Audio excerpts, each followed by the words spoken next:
Good morning, class 4th. How are you all? I hope you all are good. Students, in our previous two lectures, we have discussed about the various types of roots and stems of plants. In today's class, we are going to discuss adaptations in plant. आज का जो अपना topic है वो क्या है? Adaptation in plants. देखिए, adaptation मैंने आपको अपनी लास्ट क्लास में भी आपको बताया था कि अडेप्टेशन से मतलब आता है कि जो हमारा सराउंडिंग है, जो हमारा एनवायरनमेंट है, उसमें एडजस्ट करना, उसके अकॉर्डिंग एडजस्ट करना क्या है? अडेप्टेशन है ना। सो एडजस्टमेंट की प्रोसेस है अडेप्टेशन, कि कैसे जो प्लांट्स हैं वो अपनी सराउंडिंग के अकॉर्डिंग, वो अब कौन से सराउंडिंग में किस टाइप के हैबिटेट में वो रह रहे हैं। हैबिटेट के बेस पर हम प्लांट्स को कितनी कैटेगरीज में कैटेगराइज करते हैं? 2। कौन कौन सी हैं? Terrestrial and aquatic. हैबिटेट के बेस पर जो प्लांट्स होते हैं वो कितने टाइप के होंगे? 2 टाइप के होंगे, टेरेस्ट्रियल और एक्वेटिक। पता है, नाम से ही पता चल गया होगा। टेरेस्ट्रियल प्लांट्स कौन से होंगे बताइए? जो प्लेन या फिर माउंटेन और हिल्स पर रहेंगे वो होते हैं अपने terrestrial plants. Clear? Aquatic plants जो वाटर के अंदर ग्रो करते हैं वो होते हैं एक्वेटिक प्लांट्स। क्लियर? अब देखिए, जो टेरेस्ट्रियल प्लांट्स होते हैं उनकी रूट्स, उनकी लीव्स है ना, उनके स्टेम्स अलग होते हैं एक्वेटिक प्लांट से, है ना।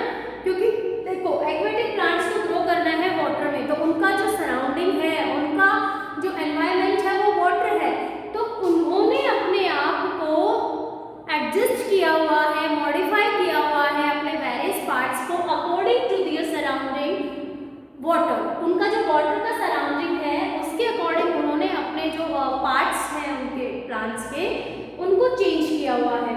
सेम बात आती है टेरेस्ट्रियल प्लांट्स पर। टेरेस्ट्रियल प्लांट्स से वो किस टाइप के, वहाँ पर रेनफॉल ज़्यादा है, वहाँ पर स्नोफॉल है, डेजर्ट के जो प्लांट्स हैं, है ना। सो उसके अकॉर्डिंग उनकी जो रूट्स हैं, उनकी जो लीव्स हैं, उनकी जो स्ट्रक्चर्स होती हैं वो क्या हो जाती हैं? चेंज हो जाती हैं, मॉडिफाई हो जाती हैं। इन्हीं को हम बोलते हैं अडेप्टेशंस। क्लियर? चलिए देखो, टेरेस्ट्रियल जो प्लांट्स होते हैं उनको हम फिर से 2 पार्ट्स में डिवाइड कर देते हैं। एक तो होते हैं प्लांट्स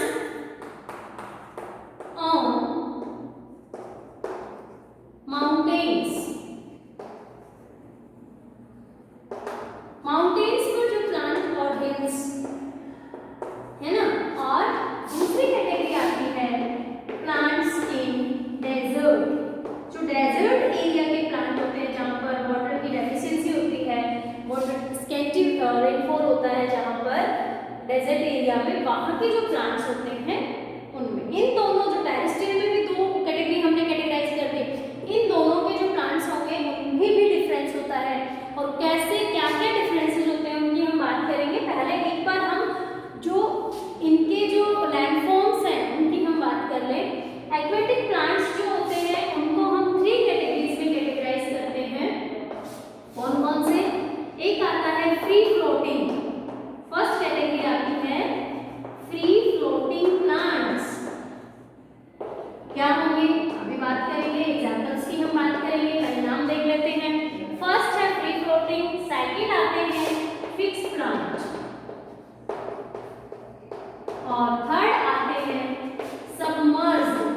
थर्ड कैटेगरी कौन सी है? Submerged plants. और इनको हम बोलते हैं, दूसरा नाम under water plants. Under water plants, ठीक है। अब देखिए क्या होते हैं फ्री फ्लोटिंग। इनके नाम से ही पता चल रहा है कि जो वाटर बॉडीज के अंदर जो प्लांट फिक्स नहीं होते एक जगह और फ्रीली फ्लोट कर रहे होते हैं वाटर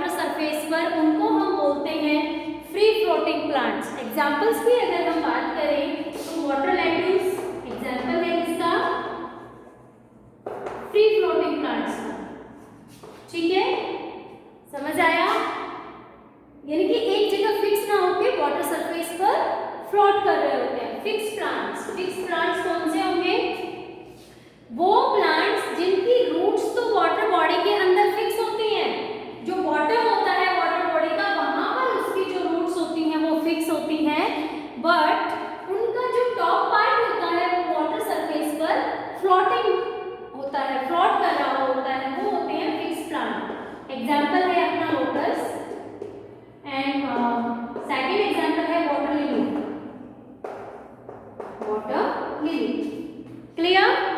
समझ आया? फिक्स प्लांट्स यानी कि जो इनकी रूट्स हैं वो तो फिक्स होती हैं, बट जो टॉप पार्ट होता है वो फ्लोट कर रहा होता है। थर्ड कैटेगरी आती है सबमर्ज्ड। सबमर्ज्ड का मतलब कंप्लीटली वाटर के अंदर डूबे हुए, है ना, सबमर्ज्ड प्लांट। इसीलिए हमने इनको बोला अंडर वाटर प्लांट। नीचे जो बॉटम के अंदर ग्रोथ कर रहे हैं प्लांट्स, एक्वेटिक प्लांट, वो है सबमर्ज्ड प्लांट। देखिए इसके एग्जांपल्स हैं टेल ग्रास और पॉन्डवीड। सेकंड आता है पॉन्डवीड। ठीक है, समझ आ गया एग्जांपल्स के बारे में। और किसे कहते हैं माउंटेन और हिल्स में, जो हिल्स और माउंटेन एरियाज के अंदर जो मिलने वाले प्लांट्स हैं, डेजर्ट के प्लांट, टेरेस्ट्रियल में जो डेजर्ट जहाँ पर स्कैर्सिटी ऑफ वाटर है, वाटर की कमी है, डेफिशिएंसी है, वहाँ के जो प्लांट्स हैं वो डेजर्ट के प्लांट। उसके बाद जो सेकंड अपना हैबिटेट के बेस पे कैटेगरी थी एक्वेटिक प्लांट्स, उसको हमने 3 कैटेगरीज में डिवाइड किया। फ्री फ्लोटिंग, जो फ्रीली फ्लोट कर रहे हैं वाटर सरफेस पर। फिक्स प्लांट, जिनकी रूट्स तो फिक्स है बट उनका जो टॉप होता है वो वाटर सरफेस पर फ्लोट करता है, हमें दिखाई देता है। ठीक है। सबमर्ज, जो कंप्लीटली अंडर द वाटर होते हैं वो होते हैं सबमर्ज प्लांट। ठीक है, ये तो हमने इनकी कैटेगरीज की बात कर ली। अब देखिए एडेप्टेशंस की बात करते हैं कि इन वेरियस कैटेगरीज में जो प्लांट्स ग्रो करते हैं उनके अंदर क्या क्या डिफरेंसेस होते हैं, उनके प्लांट पार्ट्स जो है वो एक दूसरे से कैसे डिफरेंट होते हैं। करें बात? देखो आपने भी ऑब्जर्व किया होगा, देखा होगा, माउंटेन्स और हिली एरिया के जो प्लांट्स होते हैं वो क्या होते हैं, टॉल होते हैं, बहुत ऊंचे होते हैं, स्ट्रीट होते हैं, या फिर उनकी जो शेप होती है वो क्या होती है, कॉर्न शेप होती है। ऐसे जो उनका टॉप होता है वो नैरो और जो उनका बॉटम होगा वो क्या होगा, ब्रॉड होता है ना, कॉर्न शेप होते हैं। क्यों होते हैं ऐसे? क्योंकि हैवी रेनफॉल होता है माउंटेन्स और हिल्स पर और स्नोफॉल होता है। सो जो स्नो होती है वो इजीली स्लाइड ऑफ हो जाए, प्लांट्स पर रुके नहीं। अगर स्नो प्लांट्स पर रुकती है उस टाइम तक तो वो क्या होंगे, डैमेज होंगे प्लांट्स, है ना, खराब हो जाते हैं, रोटन अप हो जाते हैं। ठीक है, आ गया समझ? देखिए सेकंड है डेजर्ट। डेजर्ट के जो प्लांट्स होते हैं, हमें पता है कि डेजर्ट के अंदर वाटर की क्या है, डेफिशिएंसी है, बहुत कम वाटर वहाँ पर प्रेजेंट है ना, ग्राउंड वाटर का भी जो लेवल है वो बहुत ही नीचे है। सो यहाँ के जो प्लांट्स होते हैं, डेजर्ट के जो प्लांट होते हैं, उनकी लीव्स बहुत स्मॉल होती हैं। लीव्स स्मॉल होंगी तो क्या होगा, जो ट्रांसपिरेशन होता है, वाटर बाहर जो है रिमूव होता है बॉडी से, वो कम से कम होगा। छोटी होने से जो पत्तियों का साइज अगर कम होगा, सरफेस एरिया कम हो जाएगा, जिससे जो ट्रांसपिरेशन होगा वो क्या होगा, कमी आएगी। अब ट्रांसपिरेशन वो प्रोसेस होता है जिसमें जो प्लांट का एक्स्ट्रा वाटर एनवायरनमेंट में रिलीज किया जाता है ना।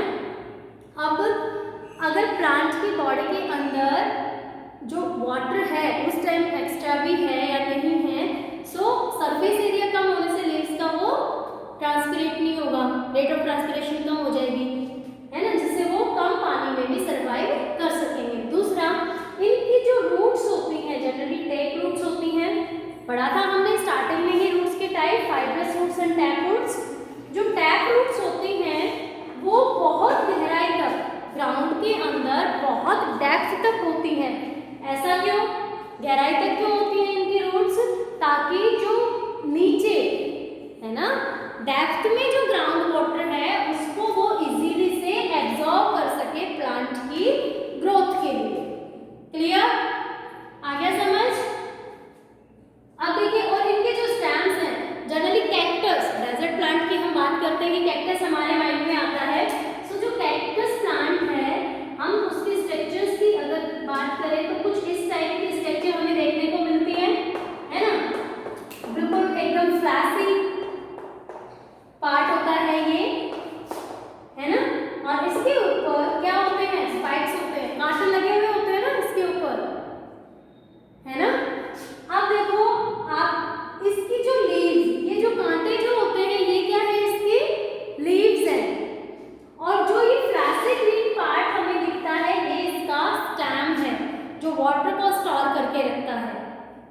ठीक है, इसीलिए डेजर्ट में जो कैक्टस है वो इजीली ग्रो कर पाता है। ठीक है, तो ये इसकी लीव्स नहीं है जो हमें ग्रीन कलर की दिखाई देती है, वो कौन सा पार्ट है? स्टेम पार्ट है। और इस तरह के जो फ्लैशी पार्ट्स होते हैं जैसे कैक्टस है, इनको हम सक्यूलेंट प्लांट्स बोलते हैं। डेजर्ट में जो फ्लैशी प्लांट्स होते हैं उनको हम क्या बोलते हैं? Succulent plants. क्लियर, समझ आ गया? प्लांट्स के एडेप्टेशंस डेजर्ट के और माउंटेन्स और हिल्स के। अब आते हैं हम एक्वेटिक प्लांट्स पर, जो अपना सेकंड हैबिटेट है अपना एक्वेटिक प्लांट्स, उनकी हम बात करते हैं। देखिए, फ्लोटिंग प्लांट्स। फ्लोटिंग प्लांट्स हमें पता है क्या है?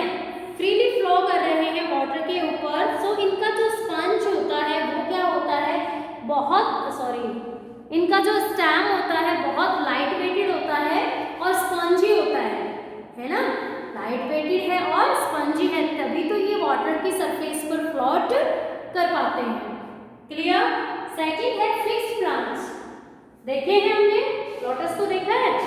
सो जो लीव्स होती हैं लोटस की वाटर सरफेस पर होती हैं, उनके अंदर वैक्यूल्स, एयर वैक्यूल्स प्रेजेंट होती हैं जो उनको फ्लोट कराने में हेल्प करती हैं। इनका स्टेम जो होता है वो होलो होता है, खोखला होता है और स्पंजी होता है। ठीक है, और लीव्स का जो लोअर सरफेस है जो वाटर के कांटेक्ट में होता है, उस पर एक वैक्सी लेयर की कोटिंग होती है ना? वैक्सी कोटिंग होती है जिससे पानी के अंदर वो गलती नहीं है, वो पत्तियां जो लीव्स होती हैं उसकी। ठीक है, समझ आया? फिक्स प्लांट्स में। अब आते हैं सबमर्ज्ड प्लांट्स जो कंप्लीटली वाटर में हैं। Tape grass. देखिए, इनकी जो सबमर्ज्ड प्लांट होते हैं, इनकी जो लीव्स होती हैं वो लॉन्ग होती हैं और थिन होती हैं, लाइक अ रिबन की जैसी इनकी लीव्स होती हैं। लीव्स पर स्टोमेटा एब्सेंट होते हैं। इनकी बॉडी के अंदर जो गैसेस एक्सचेंज होता है वो एंटायर बॉडी से होता है, कंप्लीट बॉडी से होता है ना? जनरली प्लांट्स में क्या होता है? लीव्स के ऊपर स्टोमेटा प्रेजेंट होते हैं और उनके थ्रू गैसेस का एक्सचेंज होता है। बट जो सबमर्ज्ड प्लांट्स होते हैं, अंडर वाटर प्लांट्स जो होते हैं, उनकी एंटायर बॉडी गैसेस एक्सचेंज के लिए रेस्पॉन्सिबल होती है। क्लियर?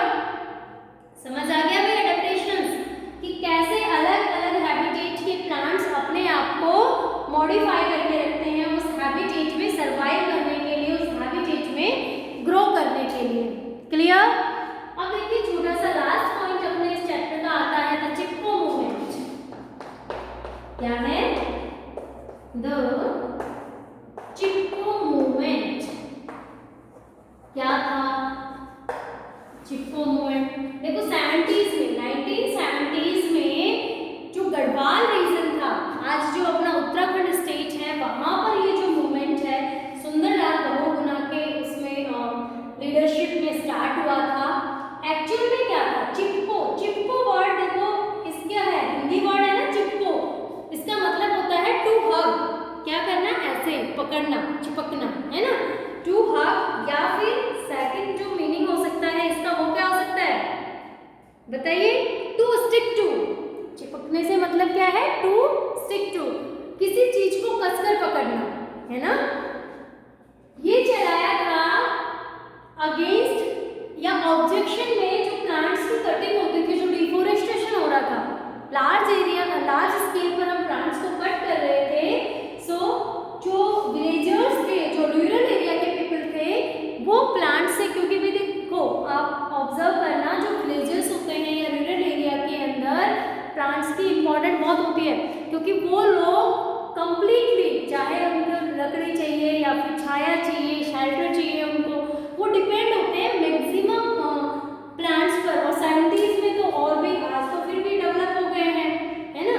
सो उनका जो लाइफ थी, उनकी जो डे टू डे लाइफ थी, वो डिपेंड थी कंप्लीटली प्लांट्स पर।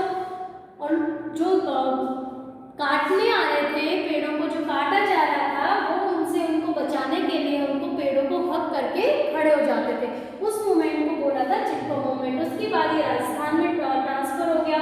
वहां पर विश्नोई कमेटी, एक विश्नोई कम्युनिटी थी, स्पेशली वहां की जो विमेंस थी, है ना, उन्होंने इस जो ये मूवमेंट था उसको आगे बढ़ाया था। और इनमें विश्नोई जो कम्युनिटी थी, वहां अमृता देवी बिश्नोई, है ना, कौन थी? अमृता देवी बिश्नोई, जिसने चिपको मूवमेंट को राजस्थान में लागू किया था, अपना जो स्टेट, राजस्थान का जो स्टेट ट्री है खेज ट्री, उसको बचाने के लिए। क्लियर? समझ आ गया चिपको मूवमेंट? क्लियर? स्टार्ट कहाँ से हुआ था? गढ़वाल में, बाद में राजस्थान में भी फॉलो हुआ है ये। कौन लीडर थे पता हो गया? क्या थे? किसके अगेंस्ट था? पेड़ों को जो काटा जा रहा था उसके ऑब्जेक्शन में ये मूवमेंट जो है वो चला था पास्ट में। क्लियर? समझ आया? यहीं पर अपना जो चैप्टर है वो कंप्लीट होता है। नेक्स्ट लेक्चर में हम अपना नेक्स्ट चैप्टर स्टार्ट करेंगे। तब तक के लिए thank you, have a good day.